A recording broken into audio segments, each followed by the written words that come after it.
Mr. Shoemaker, you are muted. Well, who muted me? I have no idea. There we I go. don't know. It's probably Vermelin. He probably took care of it. I appreciate that. Good morning, everybody. Hope everybody's doing well this morning. Let's go ahead and see your lovely faces.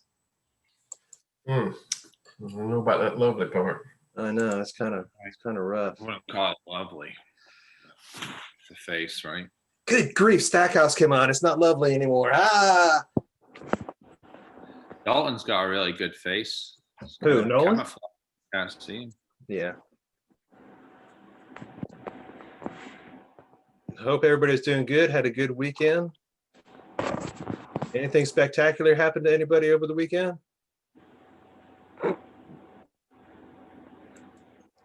Wow, kind of a quiet weekend. Yeah. I almost won the lottery. Almost. It's like in Yeah. horseshoes and hand grenades. Yeah. Yeah, I know. What was the shit? Oh, hey, easy on the language. I didn't mean to say that. Okay, so I got a safety meeting this morning. It's kind of a long one, but I'll be skipping through and whatnot. It's the dangers of underground digging. So let me share a screen here.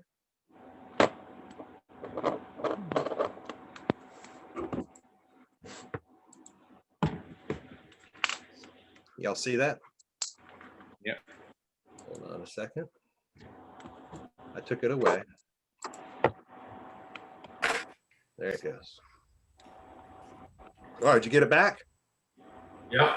All right, here we go. Must remain vigilant and resist the temptation to cut corners.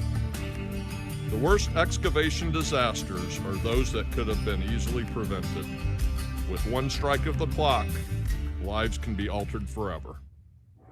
Safety Fire, what's the address of the emergency? It's the intersection of 48th and Bellevue. Okay. We had a gas line. Okay. You work at a construction company? Yeah, utility contracting company, yes. Okay. So is it hissing and stuff like that? Yeah. And how large is it? No, I can't see it. It's under the road. This guy kind of sounds kind of nonchalant about it, but you keep your eye on what's going over here in this area on the right-hand side. We're on the way.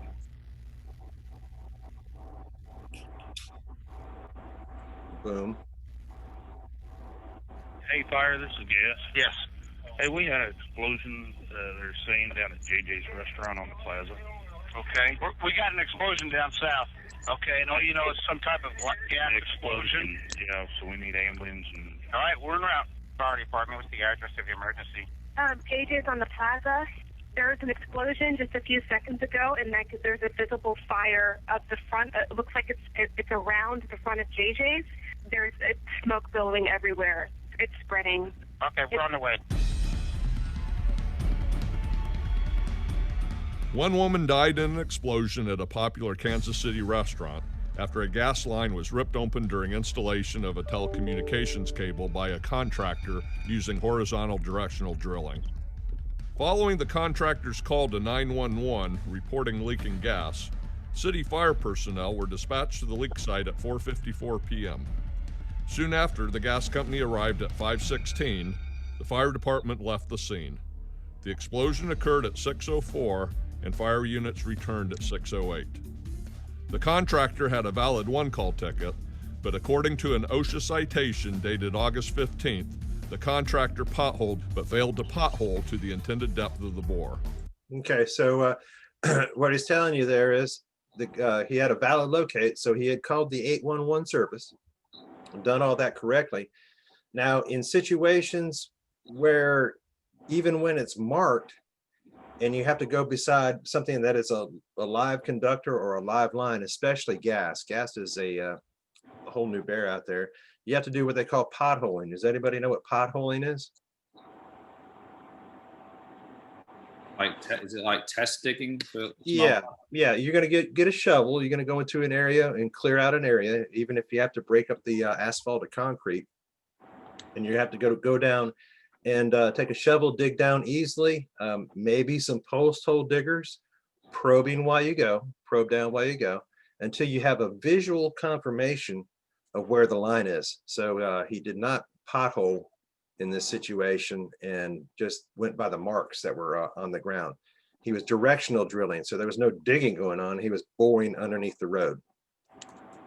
Only then, according to OSHA, would the contractor have found the gas line, which was ultimately struck. Wow, that's pretty severe.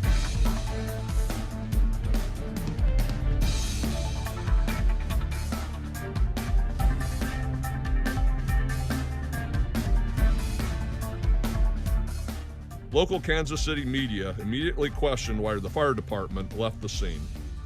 They point to a widely scrutinized 2005 New Jersey gas leak, where with plenty of time to take action, firemen did not evacuate an apartment building, which ultimately blew up, killing 3 residents.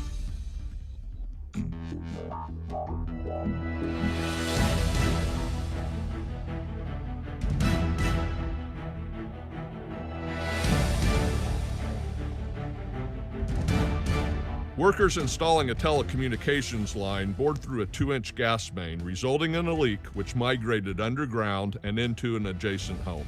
Gas company workers had been on the scene for approximately an hour, attempting to find and fix the leak when the home exploded. Moments before the explosion, the 61-year-old resident of the home was making cookies, stopping only to walk outside to retrieve her mail. While outside, she asked gas company workers about the need to evacuate her home. After being told that things were under control, she stepped back into the soon-to-be destroyed home.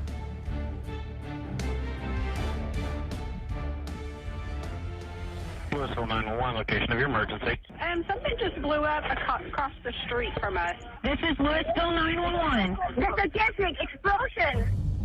A power company arguing for installation of a pole struck a 4-inch gas main. Although residents in a 1-block area downwind of the broken main were evacuated and electricity to the area shut off, a 55-year-old man in a home 60 feet upwind from the damage was not evacuated. 2.5 hours later, with the gas company at the scene attempting to fix the leak, the man died in an explosion resulting from gas migrating into his residence through the ground. A report issued months later from the Railroad Commission of Texas said the gas company allegedly violated 5 safety regulations, while the power company violated 1, digging on an expired one-call ticket. Okay, so there's another instance right there. Your one-call ticket or the 811 call that you make is only valid for 10 days. So if you have a valid ticket for 10 days, you must renew it every 7 days. That gives them that 72 hours. So it needs to be renewed every 7. So you have 10 days of coverage. They were digging outside the time limits of the explosion. I mean, of their digging permit. So that'll give you guys just some ideas of some of the things that go on. And you can see there's a common thread that's going on here. What kind of lines are being dug into? Gas. As far as the possibility for injury, death, or major damage, the most highest potential, and I think Professor Verman's going to agree with this one also, is digging into a gas line. Yeah. If you dig into a telephone line, they don't have telephone service. If you dig into a power line, that's going to trip a fuse, or it's going to damage a transformer, or it's going to blow a fuse somewhere, but the power is going to be off. Gas, when it's dug into, just keeps pumping out gas until somebody gets there. And I know a couple of these situations here, I'm kind of questioning myself why the gas company didn't turn it off quicker or whatnot, but you know, I don't work for a gas company, never have. But and then when they do have a dig in or bore in, how is it migrating into the home? Through the ground. Right, but why doesn't it migrate just, you know, out in a round area? Why is it going to the home? They connected to the line. Well, that's most of the main reason it's going on right there is because when it was trenched in, now that soil has been disturbed, and even though it's, you know, good and packed, it's not packed completely like it was before. It has a path to follow, and it'll follow that trench line, typically up to or into a home. So that's why these homes are getting filled up with gas after you have a gas line break. Okay, any questions there? So who do you call?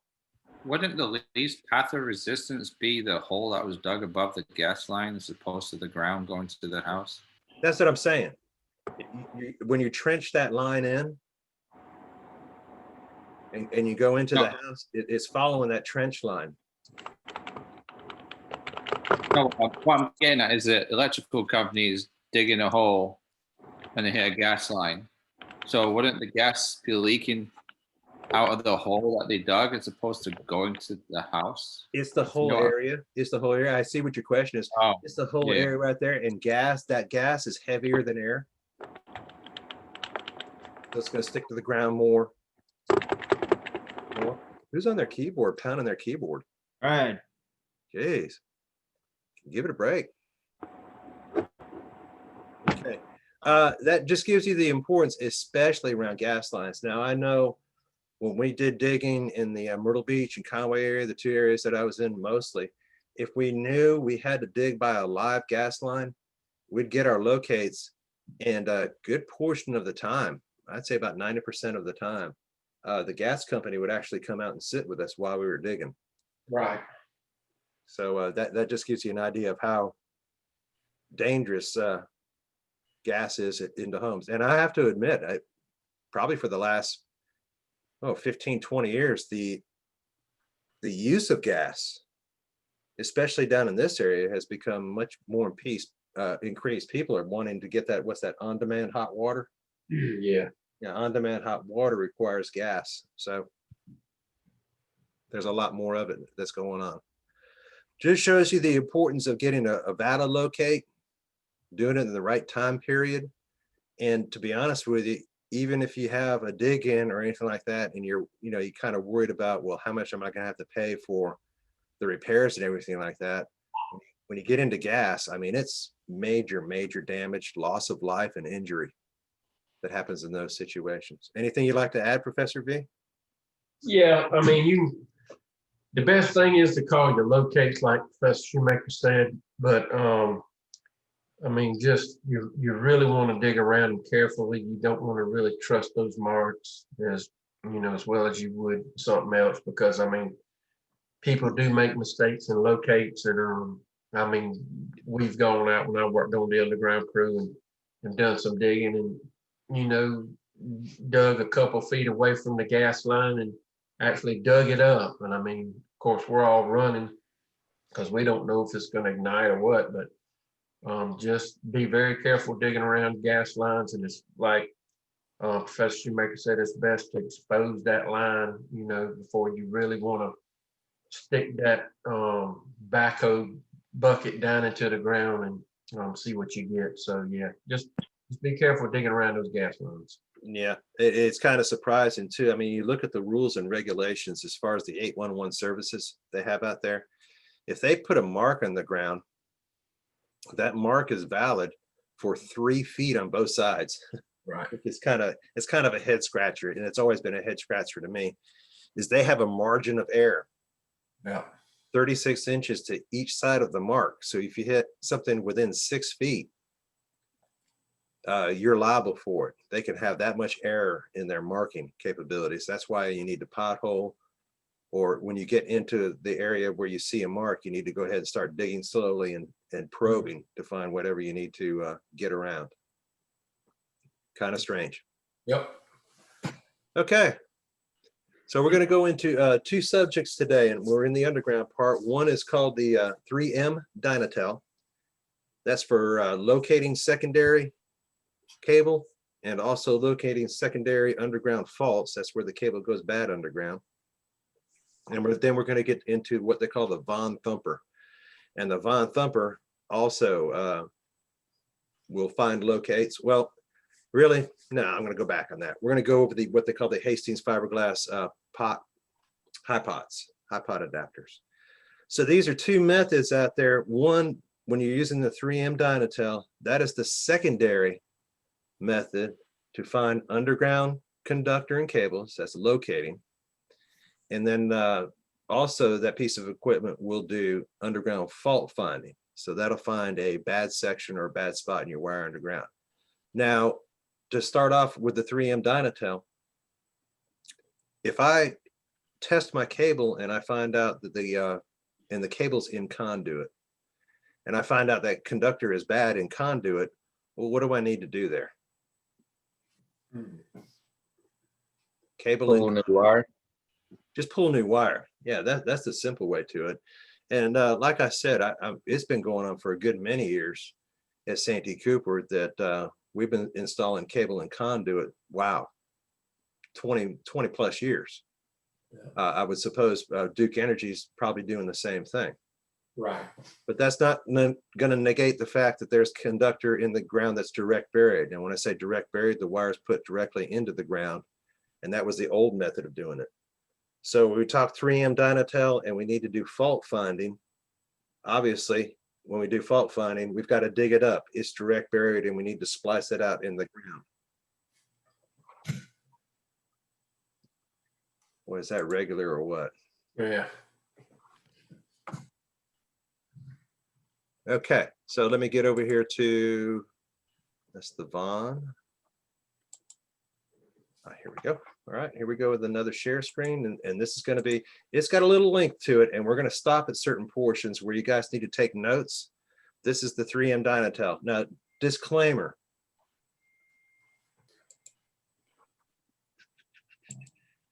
Everybody see that? Yep, it's on. Okay. There are other companies that make underground locating and fault finding equipment. 3M Dynatel is the leader in the market. So if you run into another piece of it, there's a Metrotech, I believe what they call it, and a Joslin locator and cable locator and fault finder. But 3M curbs the market. Now, I don't know why this comes out of India. It will be in English. The quality is not that excellent, but we'll stop at certain points to see how it works.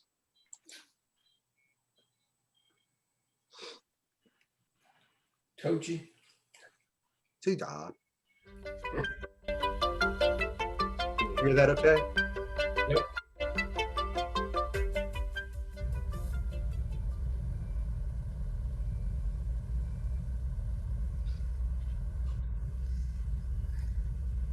This is the Dynatel 2273 Advanced Cable and Fault Locator.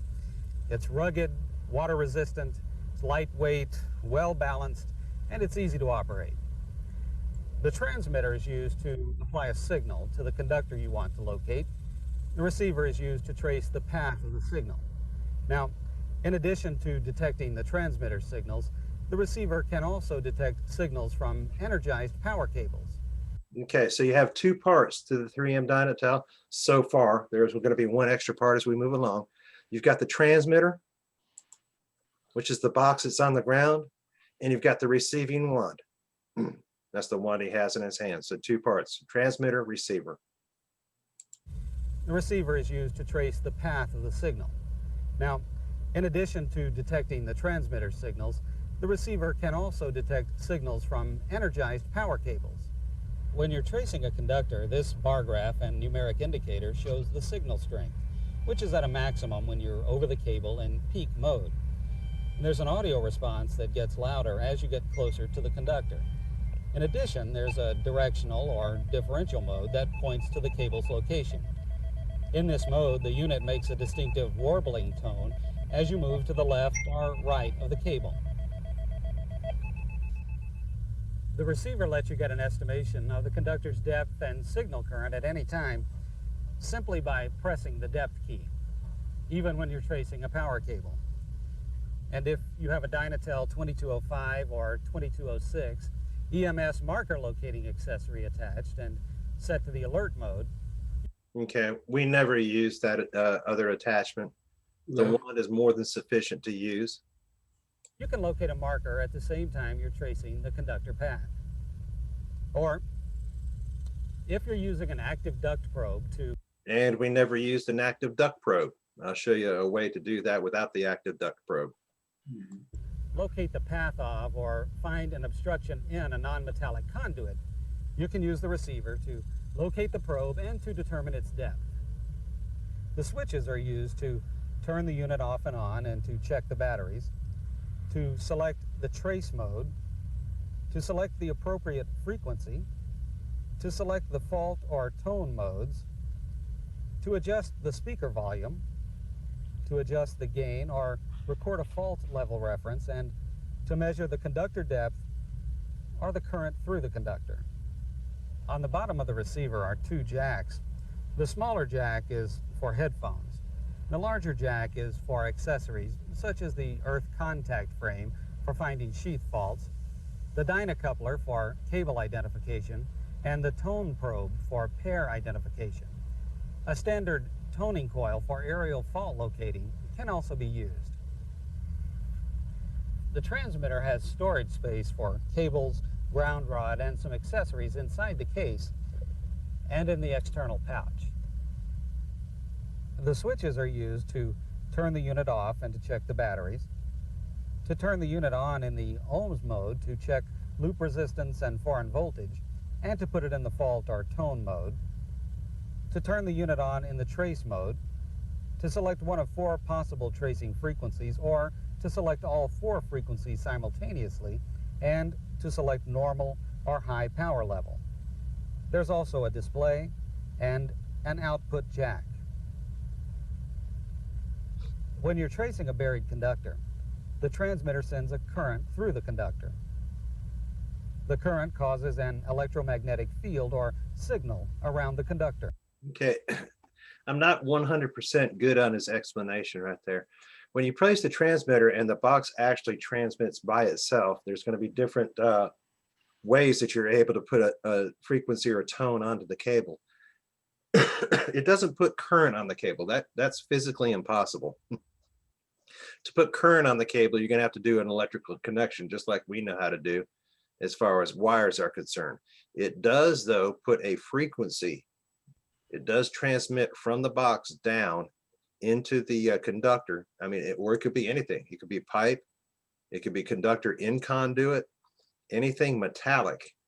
And that metallic object in the ground is going to pick up that signal that's coming from the transmitter, and then it's going to go up and down the cable for you to find. So when he says current, there's no electrical current coming from the box into the cable. There is a radio frequency tone, though. The receiver detects the field, allowing you to trace the path on the surface. There are 3 methods of applying transmitter signal to a conductor. Okay, so get ready to take some notes right here. The 3 methods of applying a transmitter signal to a conductor. The direct connect method, the Dyna coupler method, and the induction method. So those are the 3 methods you're going to need to know in a test. What 3 methods are used to apply transmitter signal to a conductor?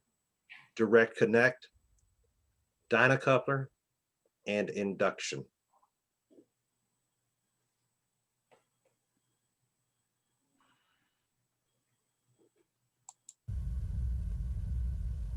This pedestal is a good example of where you can use the direct connect method. Now, even though he goes into telephone here, you're going to use the same process on electrical. I will say this, the new Dynatels nowadays, you can hook up to a voltage of 240 volts and it won't damage the unit. We never tried it. We never used it, because if you're having to locate something, there are different methods other than a directly connecting to it. And if it's faulted cable, you're going to disconnect it anyway to be able to find it. So we always used it on de-energized cable. Because you have access to the shield of the buried cable. First, plug the direct connect transmitter cable into the transmitter output jack. Next, attach the black clip to the ground rod and place it in the ground 90 degrees from the suspected cable path. Okay, this is very important here because it will determine how well you're able to locate, and sometimes even locate at all.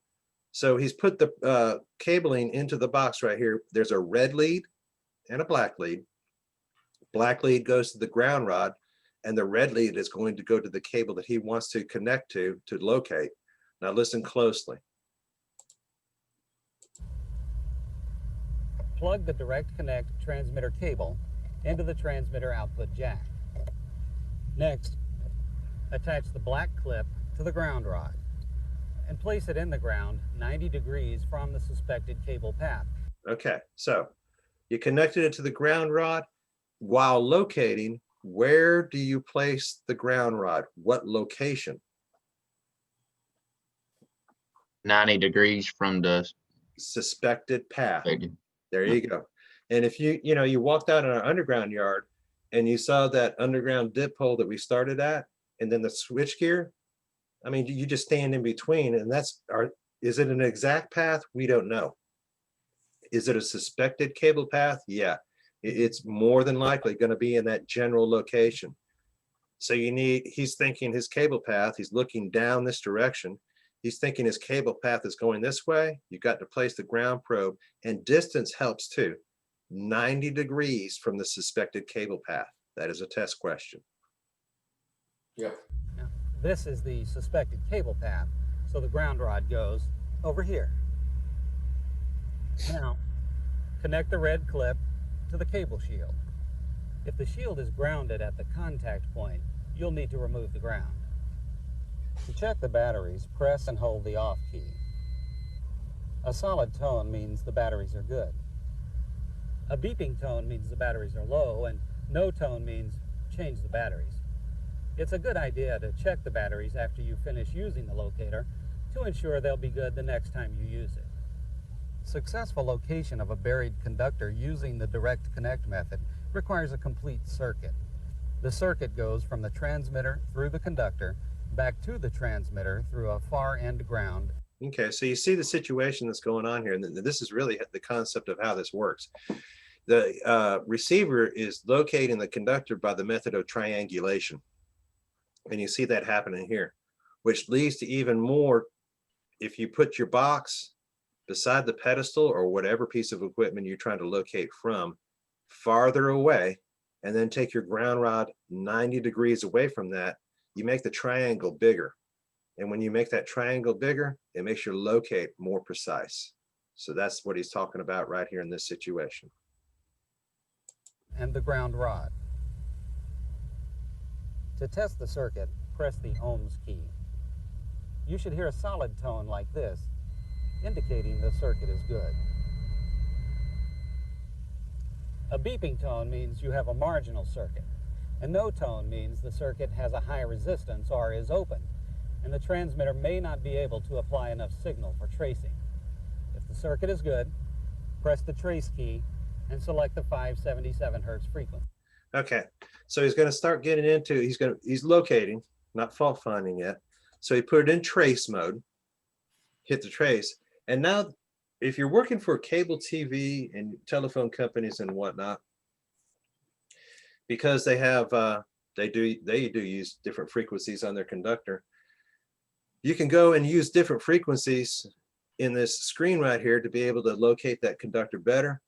As far as electrically are concerned, and I don't know if you guys can see this well in your videos out there, what's on the screen right now? All. Just use all in all cases. It makes everything so much simpler that if you're connecting to an electrical conductor, use all frequencies, which means all frequencies are being transmitted simultaneously. Also, you don't have to do anything with the receiver. So whenever you start up the receiver's automatically going to pick up the best frequency for you to be able to find that cable. It's like a little catch-all when they say all. It catches all the frequency, makes your job a lot easier, and just takes a lot of headache. Well, do I need to be at 31 Hertz? Do I need to be at 577 kilohertz? Whatever. Don't worry about that stuff, guys. Put it in all, because you're going to be working with electrical. If you do go into communications, they have certain frequencies for certain conductors. You'll just learn those in there. But as far as we're concerned for electrical, all. Leave it in all. You should use this frequency with the direct connect method when the far end is bonded. If it's not bonded, use 33 kilohertz or 200 kilohertz. For longer tracing distances or deep cables, you can apply a higher output by pressing the output level key. When using the direct connect method, the transmitter output current number is displayed. A display of the word low or a number less than 50 indicates a weak tracing signal. A number higher than 70 represents a strong tracing signal. Okay, so that was the direct connect method. Now we're going to go into the Dyna coupler method. And then we're still in the locating mode. The Dyna coupler is an optional accessory that's handy. You can't connect directly to the conductor. You can use it on metallic pipes, secondary power cables at the meter, or primary power cables at the transformer. But be sure to use your company's safety procedures. The Dyna coupler connects to the output jack with its own cable, and it's then clamped around the conductor you want to trace. Press the trace key and select the 200 kilohertz frequency. What frequency are we going to choose, guys? All. All, thank you. You should also use high power with the Dyna coupler, so press the output level key to select high output power. All right, and last but not least, the induction method. When we get done with the induction method, we'll take a break.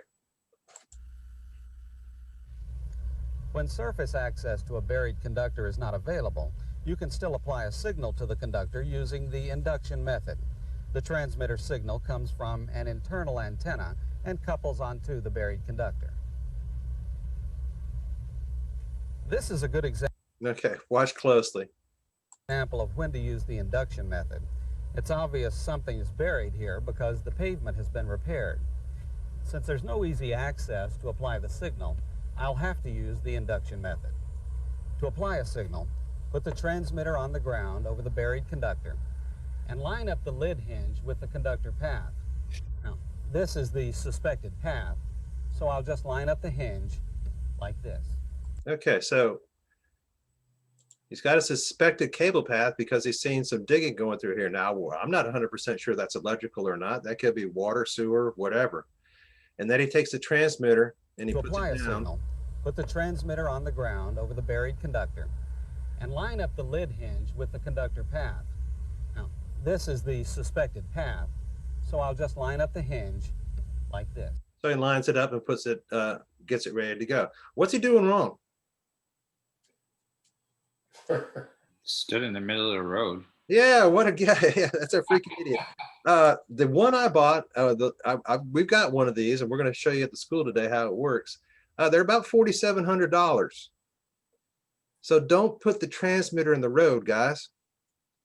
They'll get run over. I mean, the simplest thing would be to go and do here is that's my suspected cable path. I'm going to put it right over here in the grass because I still know the suspected path is over here. Another thing that you'll see locators do, and you can do also, I know we're getting into locating a little bit heavy right here. You guys are going to have to do your own locating in some instances, especially when you go out and repairs is. When you walk through my yard out there in the underground yard, well, what do you see? What are you looking at? Looking at grass. No, man. What else is out there? Transformers. Transformers. Put the transmitter right on top of the transformer. Or put the transformer right, the transmitter right on top of the switchgear. Put it on top of the secondary enclosure. It's going to induce that signal right into the conductor, even through that steel tank. Okay, remember, this is not an electrical connection, it's a radio frequency connection that it's making to the conductor that's going through there. And you'll see a lot of locators that if they're unsure of what the cable path is, they'll put it right on the box, right on the piece of equipment they're trying to locate, line it up, and then they'll locate from there. So you can use the actual equipment that's above ground, sitting on the ground, to place the transmitter on to do induction. But please, and yeah, it's happened before, don't put a 4,000, 5,000 piece of equipment in the middle of the road, please. No easy access to apply the signal, I'll have to use the induction method. To apply a signal, put the transmitter on the ground over the buried conductor and line up the lid hinge with the conductor path. Now, this is the suspected path, so I'll just line up the hinge like this. Press the trace key to turn the unit on and select the 200 kilohertz frequency. What are we going to use? Thank you. You can also use high power, so press the output level key to select high output power when the received signal is weak. You should be aware, though, that the induction method applies a signal to every conductor in the immediate area near the transmitter. Okay, so just to give you what he just said right there, he has gone from best to worst. Now, even at worst, it still is a good method to go ahead and start locating with. The best way to trace and find underground cables is the direct connect method. The second best is the induction, and the third best is the, Dyna coupler. The second best is Dyna coupler, and the third is the induction method. His statement right there is true, though, and we'll just jump back to this real quick. You know, there's a lot of shared utilities that are in the ground right here. When you induce into the ground, you're inducing a signal into everything that's in the ground. So if there's TV cable, telephone, power, now the standard is you bury a wire with water and sewer or a metallic tape that goes along with it. It's going to induce a signal onto all of those objects that are in the ground. Power, so press the output level key to select high output power when the received signal is weak. You should be aware, though, that the induction method applies a signal to every conductor in the immediate area near the transmitter. Okay, let's go ahead and take, let's see, it's about 9:40 right now. Let's take about 10. We'll be back at 9:50. Let's everybody take a break.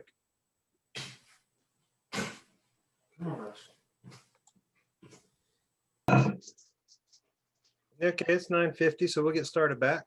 Let me get back to my share screen. Did you get your attendance fee? Yeah, I got it. Okay. All right, so showing a screen there? Yep. Okay. Tracing with the receiver. Now we know the process of how we're going to get a signal onto the conductor.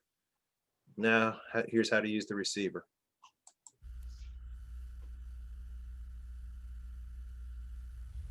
Tracing the cable path with the receiver is... Hold on one second.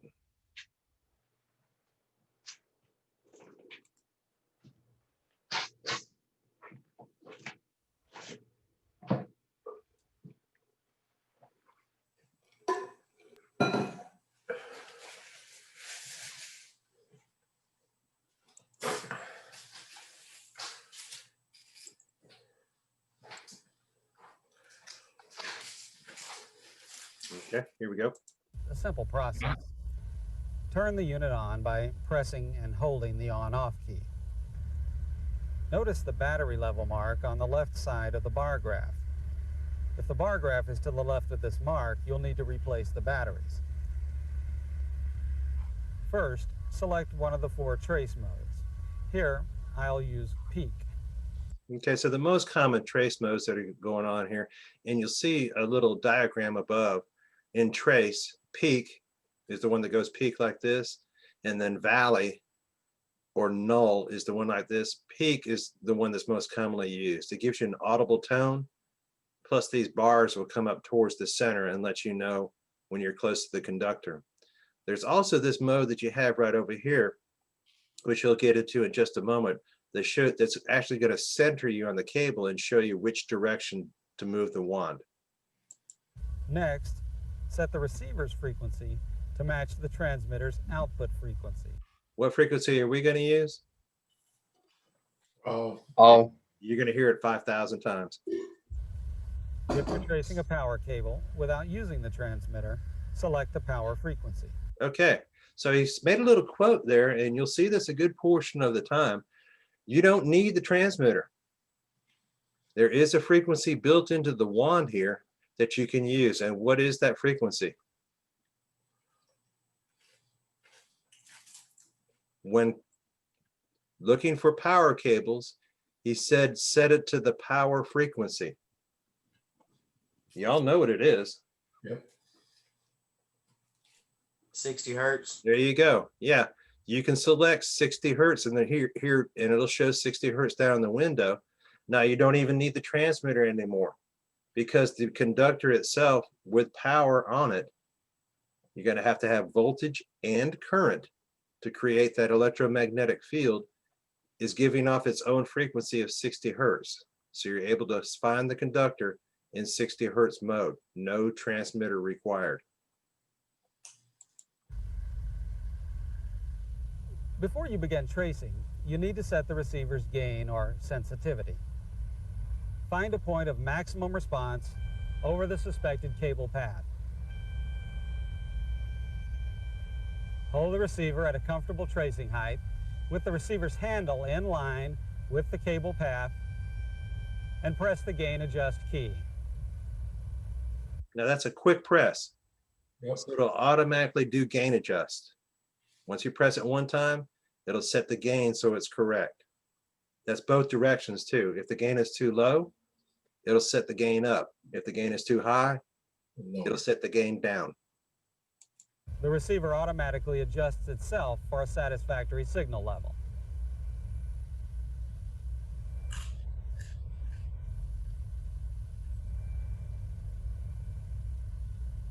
You can tell when to readjust the gain by watching the bar graph. If it separates nearly all the way or closes completely, find a point of maximum response and readjust the gain by pressing the gain key. The bar graph provides a visual indication of the relative signal strength being received by the locator from the cable being traced. Pressing the gain adjust key once sets the bar graph to the midpoint reference setting based on the strength. Okay, so he was too low on the left-hand side. He pressed it once, and that's where you want your bars to be. Just coming up the slope at the top of the slope. And he was too high on this one. He pressed the gain, and it came back down to the top of the slope. That's where you want it to run. Of the signal being received by the locator at the moment the gain adjust key is pressed. Remember, you only need to press the gain adjust key once each time you wish to reset the bar graph level to the midpoint reference setting.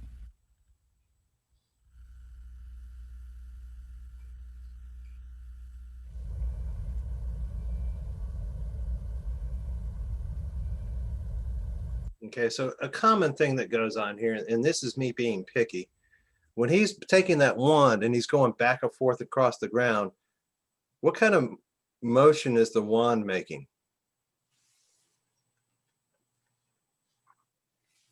Show it to you again.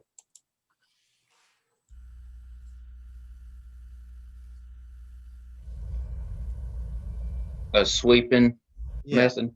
If you'll notice right here, and if you want to get pretty precise with this thing, if you keep the wand square to the ground and walk back and forth across the path with the wand facing straight down, you'll get a much more precise and easier locate to find. As soon as you take this and put it off at an angle, he's sweeping a large, huge area. So he's actually locating way over here, where he could be locating straight down. Okay, same thing when he swings it to the other side. He's locating way over here now, plus he's got it twisted at an angle. Keep that handle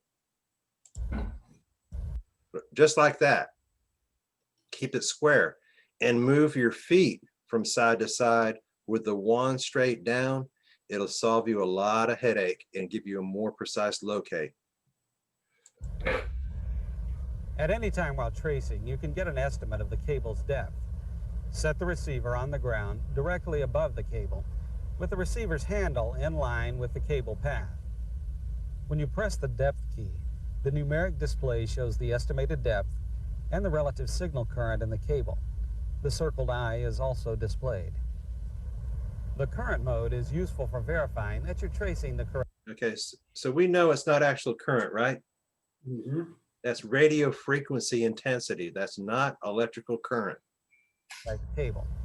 Here, the transmitter signal was applied to the deeper cable. The other cable is carrying a weaker signal because of common grounding. This looks like two trace paths, so which is the correct one? Since the cable with the highest current is most likely the target cable, you have to check each response in the current mode. Now he does something important there. When he goes down to do the depth and get the measure of current, where is the wand placed? Directly on the ground. Directly on the ground. Gentlemen, if you go for a depth and you're holding this thing 14 inches in the air, it's going to give you the depth plus the 14 inches or however high you're holding it. So if you want a true depth from ground level, put the wand on the ground. 2 feet 1 inch. 1 foot, and you'll notice here, he's trying to find the one with the highest current. The way he says, I say signal on the cable. This is 185.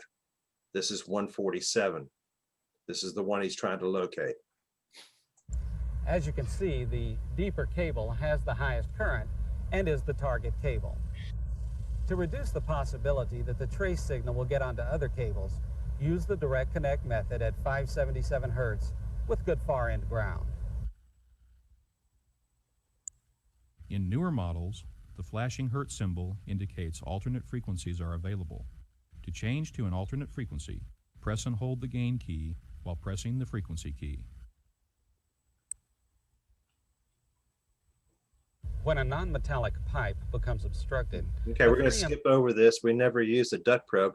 If you need to find where a pipe is broken at, you can just shove a piece of wire in it and locate the wire. So we're going to go by this.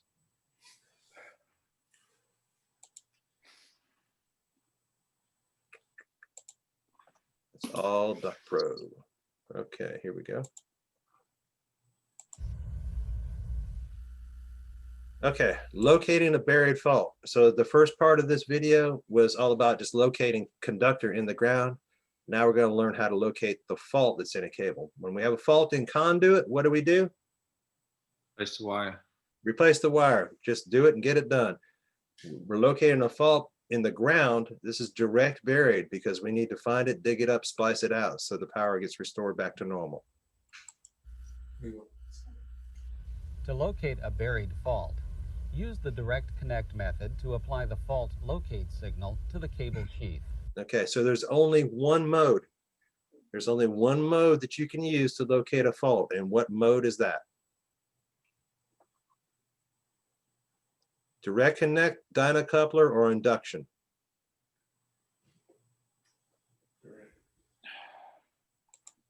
I would say direct connect because it's the best one to use. Yeah, listen up. To locate a buried fault, use the direct connect method to apply the fault locate signal to the cable sheath. Good job, Paul. At the fault, most of the current stops traveling through the cable and travels through the earth. This causes a voltage gradient around the fault that can be detected at the surface. Using the earth contact frame, the receiver not only detects the voltage gradient, it also indicates the direction to the gradient. I'm just about set up at this pedestal to locate a fault. Pay close The attention. direct connect cable is plugged into the transmitter's output jack. The cable's red clip is attached to the shield of the section containing the fault.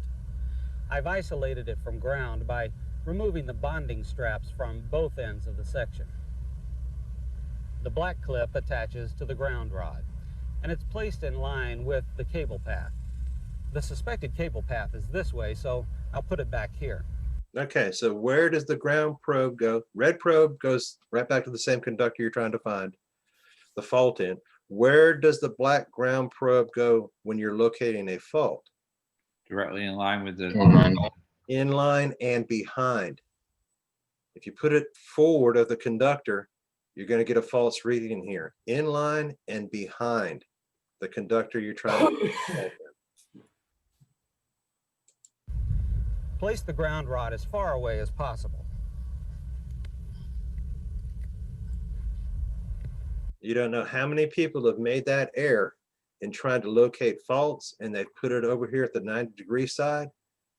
Actually, it's going to throw you off distance-wise while trying to locate the fault by the amount of conductor that you have thrown out here. And that's a big margin of error, especially when you're having to dig in somebody's yard. To verify the fault resistance and to check for foreign voltage, turn the transmitter on by pressing the ohms key. If foreign voltage is on the line, the display will alternate to show voltage and resistance. In this case, there is no foreign voltage, so it only displays resistance. If the resistance is more than 1 megohm, there is no significant fault on the section. Between 1 megohm and 50,000 ohms indicates a high resistance fault. It may not be causing problems yet, but most likely it will get worse with time. Less than 50,000 ohms indicates a heavy fault between the shield and earth. Now, set the transmitter to fault mode. So really all you need to know in the transmitter is the trace mode, if you want to find cable, and the fault mode, if you want to find a fault. And connect the earth contact frame to the receiver using the earth frame cable. Now, typically called an A-frame. They call it an earth contact frame. You'll hear a lot of people just call it an A-frame because it looks like an A. Insert the earth frame into the ground 1 or 2 feet from the ground rod with the green banded leg toward the fault. Turn the receiver on. Activate the fault mode. You notice here it goes into a calibration. When you go behind the fault and about a foot away from the ground rod, it's going to calibrate a reference point.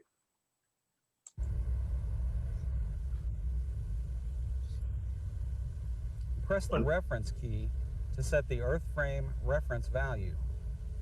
When you find a fault, you'll use this reference value to determine if it's a major fault or not. Okay, so you'll notice on the wand, he's got a green sided tape and he's got a red and white sided tape. Wait till you see the receiver. Since the receiver's bar graph is on the right or green side, it's indicating that the fault is ahead, in the direction of the green banded leg. Continue along the cable path, inserting the frame probes every few steps while watching the receiver's bar graph. So you'll notice here, and to be honest with you guys, it doesn't matter which way you turned the A-frame, as long as you follow the direct. If red and white is in front of you and it's telling you to go that direction, right now it's telling them to go green. Go the green direction. If red and white is in front and that's in front of your wand, go to the red and white direction. If the green's in front of the wand, go the green direction. It doesn't matter. Whatever color you've got in front, follow it. So he's got green in front. It's telling him to go the green direction. When you pass the fault, the bar graph changes from the green to the red stripe side. And you get an audible tone. The fault is now behind the earth contact frame. Back up slowly, inserting the frame every few inches until the bar graph returns to the right or green side. So I kind of like the way he did it out there, and you guys will run into this also. If you've got a transformer sitting in a location and a secondary enclosure 200 feet away, are you just going to go by one-step test, one-step test? No. No, Dad, take off big chunks, walk, 10, 20 feet, put it in the ground, 10, 20 feet, put it in the ground. And then when you pass it, then start backing up and narrowing your search, putting it closer into the ground. So he passed it. It went from red to white. Now he's going backwards to re-find it. When the bar graph changes from one side to the other, turn the frame 90 degrees to the cable path. When you locate the point. Okay, so I don't even see the pedestal down in here. It's down in here somewhere. So he started walking out in the suspected path, and the conductor may be here, it may be here, it may be here. So now he's going to cross-reference, and he's going to go this direction to find where the cable is actually in the dirt. The wand will pick up, if the conductor's over here and the fault's over here, the wand will pick up the gradient difference or the difference in it and tell him which direction to go. Now he needs to find the conductor. Where's it at? In this area right here. Of bar graph reversal. The fault is beneath the center of the frame. That's pretty precise. And to be honest with you, if you got it all connected correctly, Professor V, have you used one of these? All the time. All the time. Guys, if you use it right, it'll put you right on it. It is very surprising how close it will put you to the fault. Exactly. You'll now have to determine if this is a major fault. Back up 1 or 2 feet. So the earth contact frame is not over the fault, and compare the fault signal strength to the reference value measured at the ground rod. If the reference value and the fault value are within 20 points, you've located a major fault. If the fault value is less than the reference value by 20 points or more, it's most likely not a major fault, and you should continue locating. This completes the presentation on the Dynatel 2273 Advanced. Okay, so that's pretty much it. Now that's in secondary, we have the capability with this piece of equipment or something very similar to it to do locating of the conductor and fault finding of the conductor also. When we start and move over here to underground primary, which I'm going to go and get into next, you're going to have some separate and different types of piece of equipment to do one and the same. This one encompasses everything for secondary. When we move to primary, we need two different pieces of equipment to do that. So let's go ahead and move over there to it. Let's see. That's the Vaughn. I know you guys have seen these guys before. We'll get started on this video. Now, the pieces of equipment you're going to need here, and he's showing it. Let me back up just a little bit. Here we go. You ready? Let's get down. Let's get down. Yeah. Okay, so what he's got here is actually, what do we use to measure voltage on overhead with? Phase sticks. Phasing sticks. So he's got the two phasing sticks right here, and you're going to put in an attachment to it that's going to let you do what they call high potting. HI-POTTING. When you high pot conductor, you're putting that conductor at a high potential. That's what it's short for. You're actually introducing a DC, direct current voltage, onto that conductor for testing. That's what they're getting ready to do. The purpose of this segment of the video is to high pot underground cable so we can determine the integrity of that cable and how the meter reacts to different conditions of the cable. Kirk, you've got your meter already set up on your hot stick, and I've got the non-metered end set up, and of course it's important that we put the DC high pot adapter on. So all you need to do here is they're going to change attachments. So if it's underground, that's what the guy on the left has. He has an underground attachment that he's going to put on his stick. The guy on the right here installed this white piece, and that's why it's colored white, what's called a DC high pot adapter. So that's how we're going to be able to change our AC into DC and be able to test conductor with it. On the metered end, we've selected the right length sticks for safe work procedure for this utility that we're at. And regardless of the length of the sticks that's required, the voltage that you're using, the extra acceptance of the stick is for a more accurate reading of the high pot adapter. Allow me to get these sticks out of the way, and we'll get that cabinet opened up and simulate some of this high potting. John, I went down to the next cabinet and I isolated all three cables that we're going to check. Okay, so what you need to do in situations where you're going to start high potting here is the far end of the conductor that you're going to test, you need to isolate. Well, what do they mean by isolate?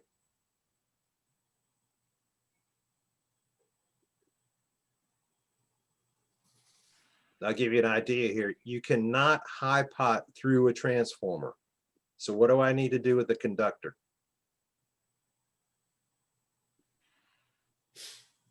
Put them on a stand.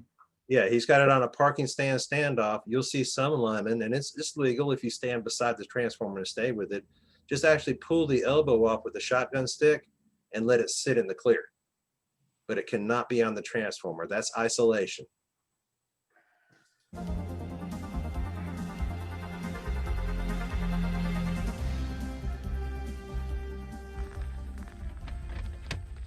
We've got three cables that show a variety of faults on them, and so we're going to show what happens with each of the different conditions.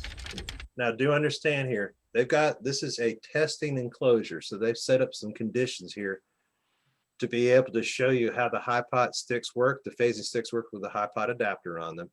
So this is not typical what you're going to see out there in the world. This is for testing purposes.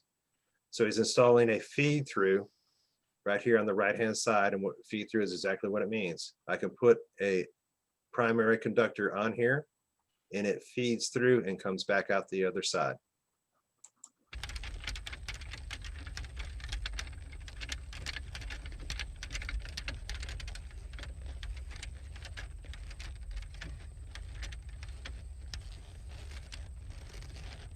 Tight too. I think that's tight enough. Yeah, me too. This is an 8,300 volt underground system that we have, 4,800 volts line to ground. We've already installed the feed through. This is our feed in. Okay, so he has a feed in cable here that stood up.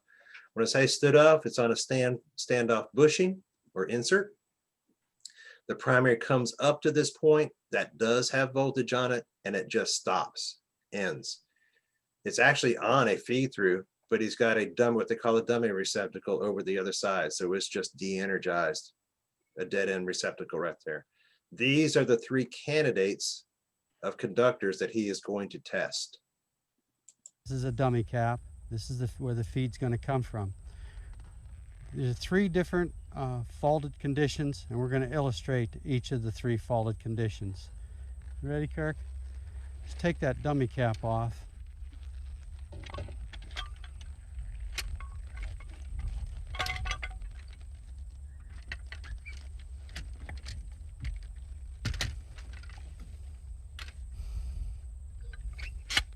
And pick one of the three cables, and we'll put in that feed through. Now those aren't commonly used. That's an elbow puller attachment he's got on that shotgun stick.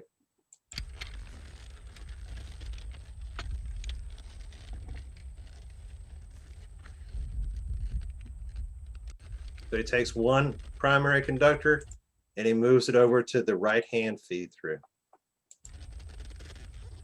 Here, not square. Okay, so if you'll go into that hot bushing, Kirk, and I'll go to line. So now that he's got primary and he's feeding through, you've got to have voltage to test with. This is the live line in, comes up to this point and stops. He's going to put one stick here to give him voltage, and he's going to put the other stick over here to feed into the cable to test it. To ground. We're going to read the line to ground voltage. All right, so he's taken the sticks and he's taken one, energized it, and he's put the other one to ground. Now we've got a DC high pot adapter on there. What did he say the voltage of the system was to ground? Do you remember? 8,300 phase to phase, 4,800 phase to ground is what he said it was. Because we have the high pot adapter on there, we're only going to have about 75% of that phase to ground voltage because we're changing it to DC. So that's why you have a 3.2 reading instead of a 4.8 reading. DC high pot adapters on there, and that's taking about 25% of the AC voltage off. And that voltage is 3.2? The reading we expect to get will be between 60 and 70% of the line to ground voltage, and that's what we're seeing here on the meter. I'll put my non-metered end into the bushing for the cable that we want to test, so that when you plug into that energized bushing, we'll be able to watch the meter. What often happens is on a short run of very good cable, the meter reading is very short duration. So by watching it, you see the actual reading. I'm seeing 3.2. That's a bolted fault. Okay, so he put the stick on the cable he wanted to test. Then he put the other stick of the high pot adapter on the energized side, and he read the same reading that he had when he had it going from the energized cable to ground. So what did he call it? Your reading is very short duration. So by watching it, you see the actual reading. I'm seeing 3.2. That's a bolted fault. What do you call it? Bolted fault. Bolted fault. When a person says bolted fault, the ground is actually making contact with the inner primary conductor. There's direct contact there. That's what a bolted fault means. It's doing exactly what he was doing to start with. He was taking an energized conductor and putting it to ground, and he was getting a reading of 3.2. It's happening again. That's to let you know that that conductor is definitely bad. There is a ground connection, ground neutral connection, actually, from the conductor straight to the core conductor, the primary conductor that's in the ground. Now, is the conductor energized at 3,200 volts DC? No. What's the reading? 4,800. What is that reading right there? 3.2. 3.2. You're injecting 3,200 volts DC into that cable. So for the moment, yes. That's as short as it gets. It's a bolted fault. So we've got a bad underground situation here. Okay, Kirk, we've tested that first cable. All right, so what's going to come up on your question here is when the voltage on the DC high potter is high and stays high, what type of fault is that? Bolted fault. Bolted fault. Excellent. Is that bolted? B-O-L-T? B-O-L-T-E-D, correct. B as in boy. Be fully faulted. Let's take another cable of your choice and put in that feed through, and we'll check the condition of that cable. Now he's going to try another candidate cable. Hopefully we'll have a good cable. We can get some of these consumers back on. That's a joke. You got the metered end. I have the non-metered end. I'll plug into that feed through. And when you're ready, boy, I had good current flow to begin with. Question real quick. Yes, sir. Does he have to put them in a certain way, like one rod first and then the other one, or does it matter which way he puts them in? Well, for safety reasons, let me back up here real quick. Let me back up. He always put the right one in first, and then he puts the. No, he doesn't put the white one in first. I mean the right one. Right one. Okay. Yes. And it's for a safety type of thing. Let me see if I can get to a point where it's obvious. Hopefully we'll have a good cable. We can get some of these consumers back on. You got the metered end. I have the non-metered end. I'll plug into that feed through. Okay. So it's good practice, Paul. If you take this stick and you put this stick on first, the end of this stick has 3,200 volts on it. Okay. Okay. If you take and put this stick on first, the end of this stick has nothing on it because that is a isolated cable. It's just a good general safety practice. Does it really, if you put this one on first and held this one in the clear, you're not hurting anything. But by chance you drop the stick or it's sitting out here somewhere and somebody walks by, they're going to get 3,200 volts of DC in their leg. Okay. Okay. And when you're ready, boy, I had good current flow to begin with. It's reducing. It's charging the cable. The cable's accepting that charge. I went from a full reading to a 0.1. That and to 0. That is a good underground cable. Okay. So I know he didn't really show you on the display here. What had happened is it started out at 3.2 and steadily declined until it got all the way down to 0.0.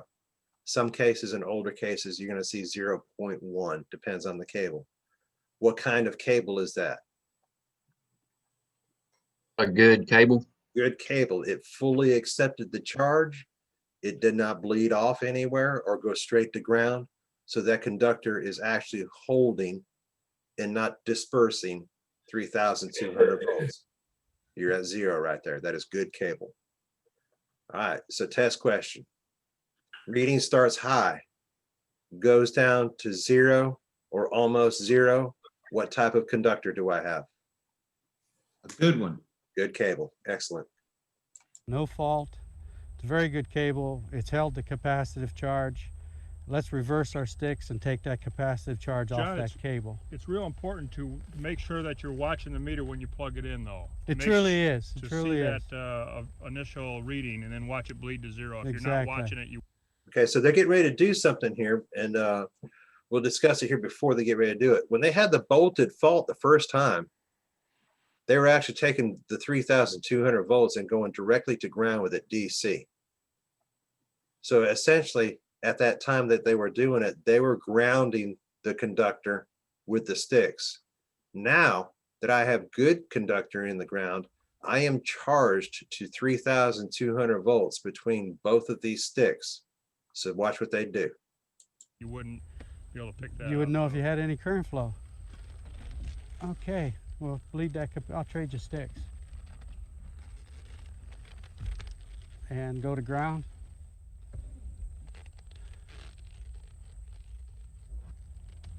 And at very short duration. So you see what they did there? They switched sticks, which you really don't have to. And they took one end and put it to the ground, and they took the other end and put it back to the conductor they tested. And you actually saw it in short duration. And go to ground.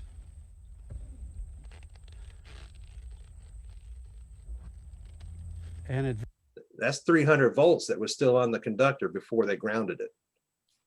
So you got to ground your conductor after you tested. And this is just general practice. You have to do it definitely after you charge the cable and it held good. We just got in the practice that every time we tested a conductor, we grounded that conductor again with the sticks. It grounds both the conductor and the sticks. Do you agree, Professor Vermelin? I agree. Yeah, anytime you test a conductor, ground it and the sticks after you completed testing. I don't care what kind of condition the conductor is in, good, bad, or whatever. That's to bleed the leftover voltage off of it. Yeah, you've charged that cable to 3,200 volts. You've charged it like a battery momentarily. Over time, it'll eventually bleed off. But if you want to do it immediately, that's the way to bleed off the conductor. Now, also, if you take both sticks off and touch one end of the sticks are charged too.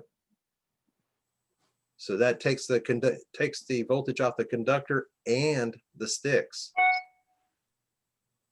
Duration went to 0.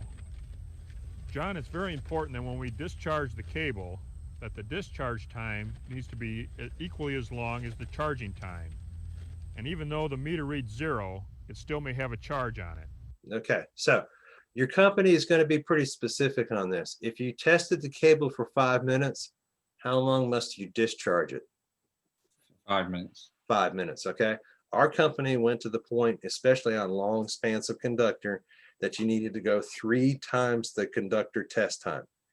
So if you're on there for 5 minutes, you need to discharge it for 5 minutes. 15. 15. Oh, Right.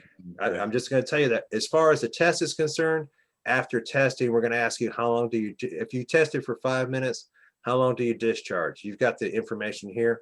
If I tested for 5 minutes, I need to discharge for 5 minutes. Okay. Go by your company standards. If your company standards say you need to go longer, say 2 or 3 times the testing time, follow those company standards. Okay, Kirk, let me go into the non-metered end, into the cable to be tested. If you'll energize that DC high pot. So they've moved another cable they didn't show you. So we're testing the third cable. Oh, we got a good initial current flow. It's accepting the charge. It's dropping to a low value. It's obviously a punctured cable. It's dropping back off. All right, so you see what happened there. Started high, went down, went back up high. What do you call it?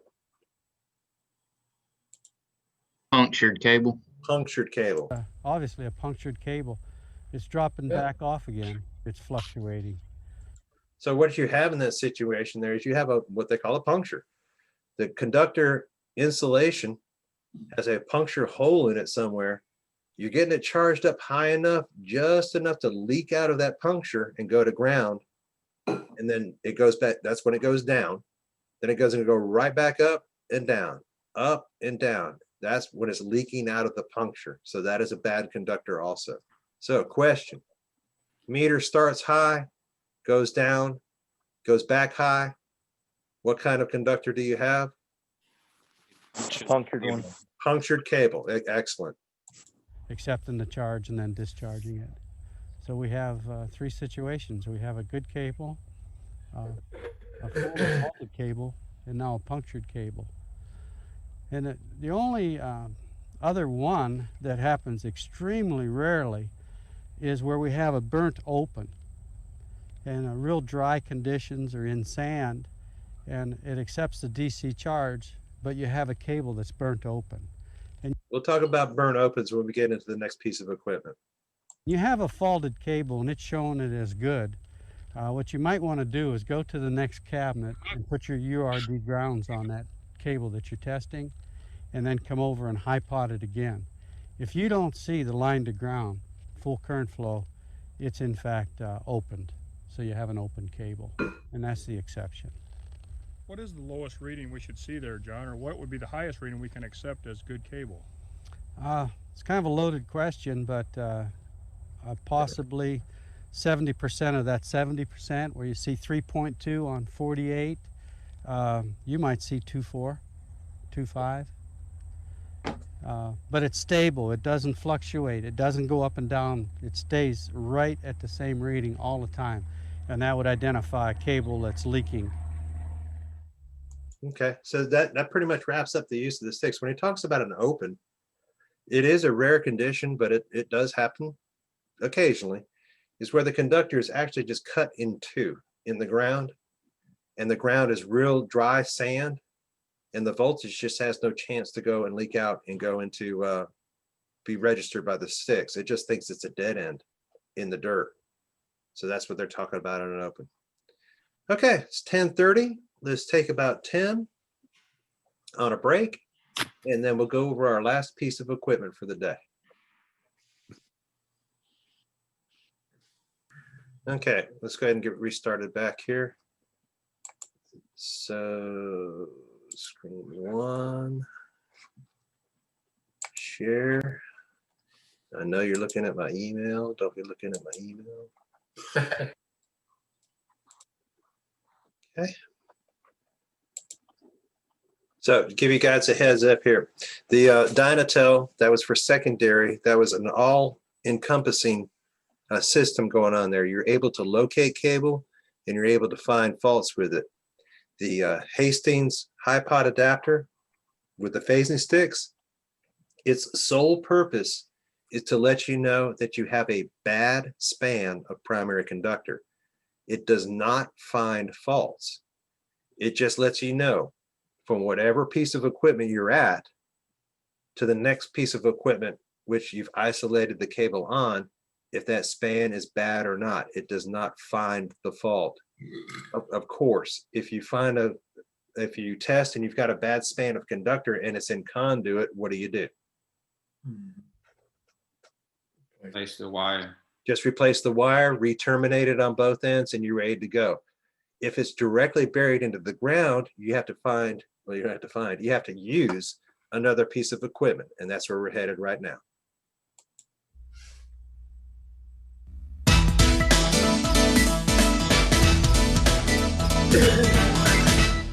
The Monarch reflection. Too loud? That's good.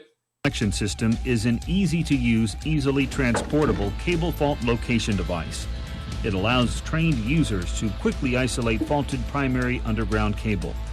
This video will highlight some basic operation features of the VON. If you have operation questions once you're on a job site, please contact your VON representative.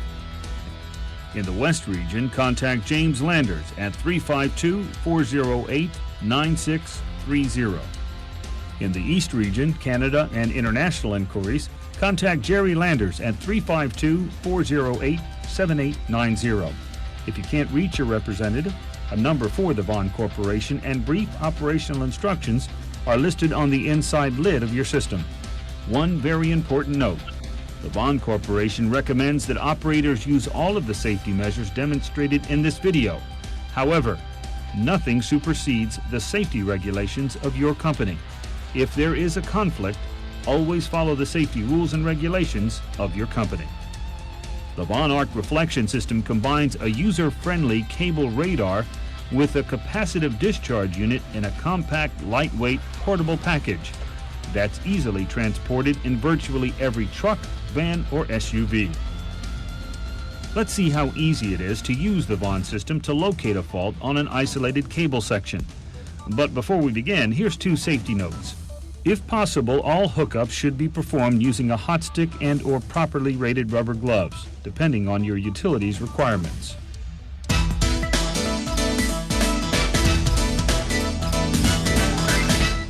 We'll illustrate the hookup on a typical dead front pad mount transformer. Before you begin, remember the far end of the cable being tested must be parked and/or opened, not grounded. Okay, well, actually, when we were using the high pot adapters and we hot potted the cable, did we do that already? Mhm. Yeah, so that's already completed. They're just re-emphasizing here that you have to have it parked and not grounded at the far end. But we did that when we tested it. That's when we found out that this span of conductor was bad. Begin by cleaning enough of the neutral bundle so 2 connections can be made. The green safety case ground Vaughn provides and the approved grounding jumper device that your company uses. Cleaning the connections is the most important step of the hookup process. Notice the lineman cleans the grounds and the concentric neutral of the cable under test. Vaughn recommends using a feed-through device so the parking bushing is removed and the feed-through installed. Make sure the cable that's not being tested has a bushing cap or cover to avoid inserting the high voltage lead into the wrong bushing. So what has happened here is they high potted it before, they've restored power. The old conductor, this is a suspected bad conductor, which they tested with the high pot sticks, was parked. The transformer is re-energized from another direction, and now they're getting ready to thump, or what they call test, this cable here and find out where it is bad in the ground. So to do that, we have to do the same thing that we did before for the conductor when we did the testing. We have to get it onto a feed through to be able to hook up test equipment to it. You can see here how close the feed through is to the transformer bushing. That's why it's critical that any open bushing be covered with an approved bushing cover as illustrated here. Using a hot stick, the elbow is inserted into the feed through and a grounding elbow is installed into the open bushing. And that's a good safety practice right there. Seeing how somebody tested this cable and we don't know if they grounded it with the sticks, they go ahead and ground it again.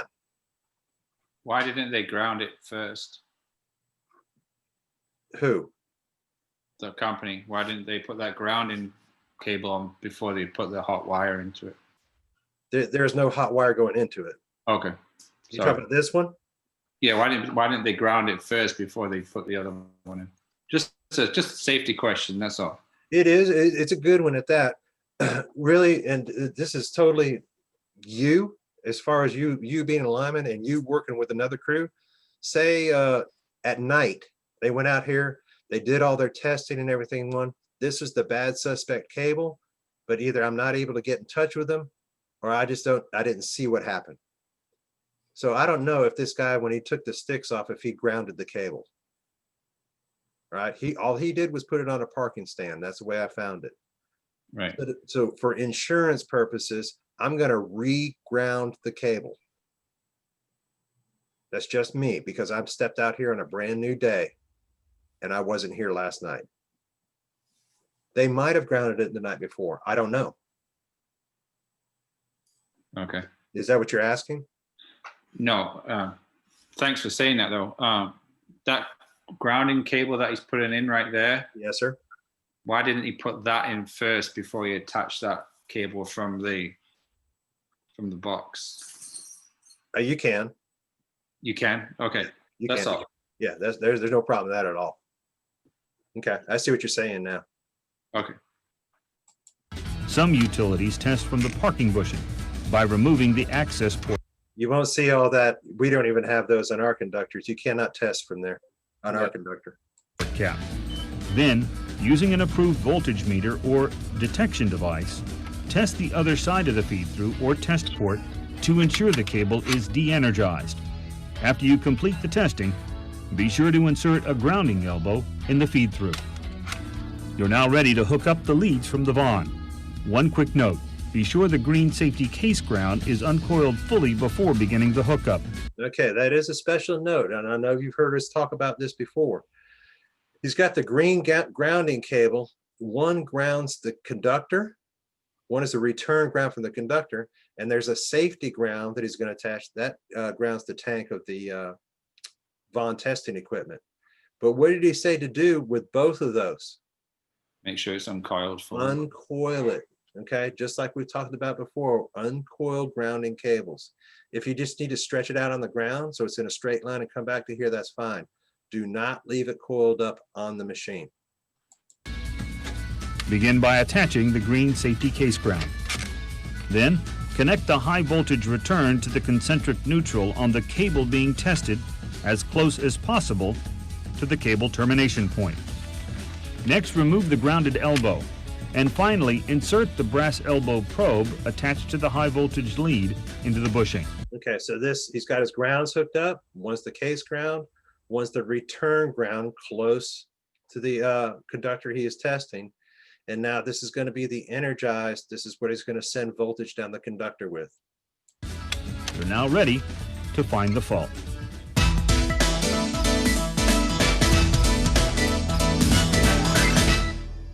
The operation of the Vaughn arc reflective system, regardless of your model type, is essentially the same. Brief step-by-step hookup and operating instructions are located on the inside lid of the Vaughn reflective system for easy reference, including the phone number for the Vaughn Corporation. To begin, set the voltage indicator with the white mark up, then switch to the lowest voltage. Check the battery to make sure it's fully charged, place the machine in radar mode, and turn the unit on. Okay, so he's going through a lot of steps here real quick. And I have to admit, you pop open that lid, everything that you see in green, it gives you pretty good directions of all these steps that he has taken right there. Everything that's in red, don't do. That's dangerous. The two different modes that are going on here, the radar mode is actually not sending that full voltage down the cable yet. It's sending a very, very low voltage signal down the cable. And you guys pretty much know how radar works. Once I get to a point or an obstruction, it's just going to bounce back. So I'm going to get a radar reading up here first. That's at a very, very low voltage. The Vaughn will then automatically find and mark the open. Next, push the green start button. The unit will charge to the level you've set on the indicator. It will then discharge and the fault will automatically be marked. Okay, I know it's kind of hard on the screen right here to see. This is the beginning of the conductor. This is in radar mode. This is the end of the conductor. It shows a little peak right there. As soon as he sent voltage down the cable, you got this hard, you see how this hard one dips right here? That's where the fault is at. Now, luckily, well, you can move these also. By the machine's design here, it's also going to give you the footage right here at the bottom to show you how far away this is at. What you have to take into account, gentlemen, is it's not counting the footage going straight down, and no ditch is exactly flat. So it's going to be off by a little bit, but it's going to give you the general location of how many feet away it is in radar mode. The distance to the fault from your test point is located in the lower left position of the screen. That's a little bit better visual right there. Top, that's the conductor from beginning to end. Bottom, that's after he sent voltage down it.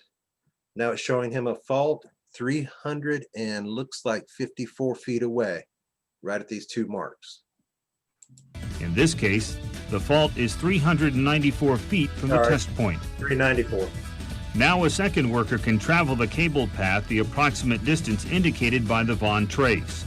The unit operator then presses the stop button and switches from radar to thump. Okay, so that first radar reading gave us a footage away at a low voltage. He is now going into what they call the thump mode.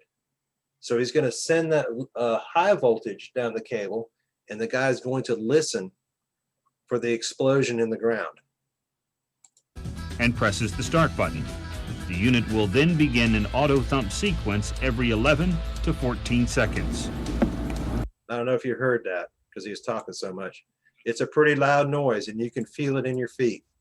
Begin an auto thump sequence every 11 to 14 seconds.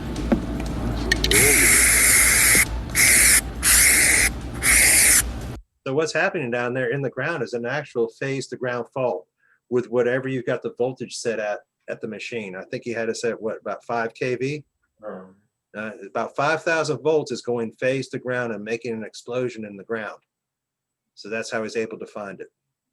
Remember, this is in conduit. You don't have to do this.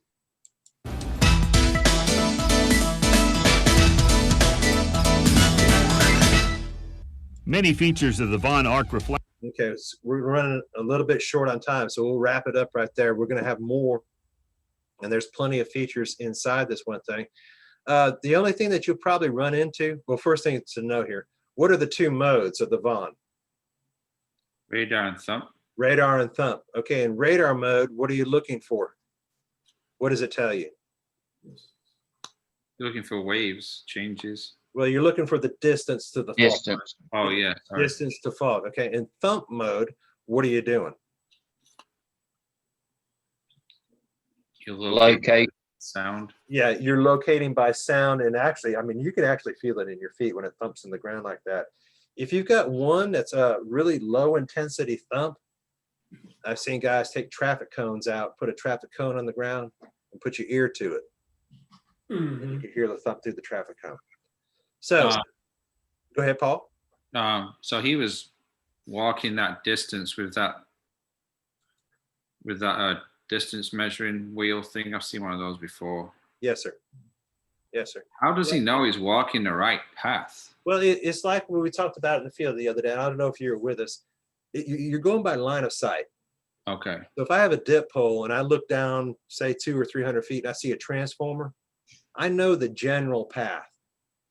Okay, and I'm going to wheel off. He said 394. I'm going to wheel off 394, and I'm probably going to add maybe 5 or 6 feet to that because, you know, we didn't account for the wire going down into the ground, right? So I'm going to wheel off a little extra, and I have to admit, I mean, you get a good thump, you can hear it, what, Robbie, 10, 20 feet away? Oh, yeah. Yeah, you can hear it about 10 or 20 feet away, and you just let that thing continue to thump until you got more precision to it, and then you just mark the ground. The cable path the approximate distance indicated by the Von trace. The unit operator then presses the stop button and switches from radar to thump and presses the start button. The unit will then begin an auto thump sequence every 11 to 14 seconds. Yep, there it is. Yeah, I heard a thunk right there. So every time that you turn, and we'll wrap up this, every time that if you turn it on radar and you hit stop, there is a grounding device inside the machine that automatically grounds the cable. If you go to thump and then again hit stop, the cable is grounded again. Do not trust it. They say it works, but always, always reground the cable after you're complete. Okay, any questions there? There is more to it, and we'll discuss more about it tomorrow. But the big thing to know are what are the 2 modes, radar and thump. All right, radar tells you distance to fault.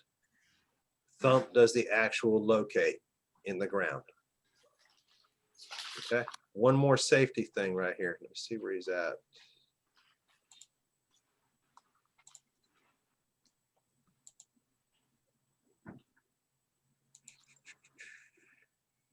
Point. Next, remove the grounded elbow. And finally, insert the brass elbow probe attached to the high voltage lead into the bushing. Okay, you guys that are working the machine or working around the transformer, when he starts thumping, and in radar mode, be safe also, but when he starts thumping, this machine will go up to 40,000 volts if you need it. That is bare brass.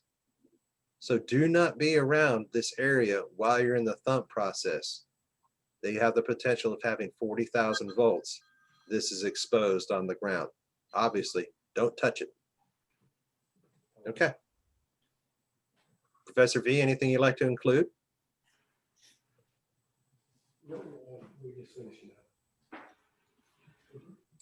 He left the room. He left the room. Okay. Any questions before we proceed out to the yard? We're going to split up in two. Professor V is going to go get the Dynatel. He'll start working with the Dynatel on people. I'm going to go out and carry out and get everybody up to speed as far as the pieces of equipment that are out there, because we're going to have to do a presentation that. Don't worry yet, I've not determined a time because nobody's seeing all the parts that are out there in the field. And then we're going to go over how we do the high potting part, and then we do conductor isolation. So that'll consume most of the afternoon today with everybody in the class. Professor V, do you have anything you wanted to add before we cut out? No, sir. I'll grab the Dynatel when I get there and we'll get going with it. Sounds like a plan. All right, gentlemen, see you at the field at 12:30.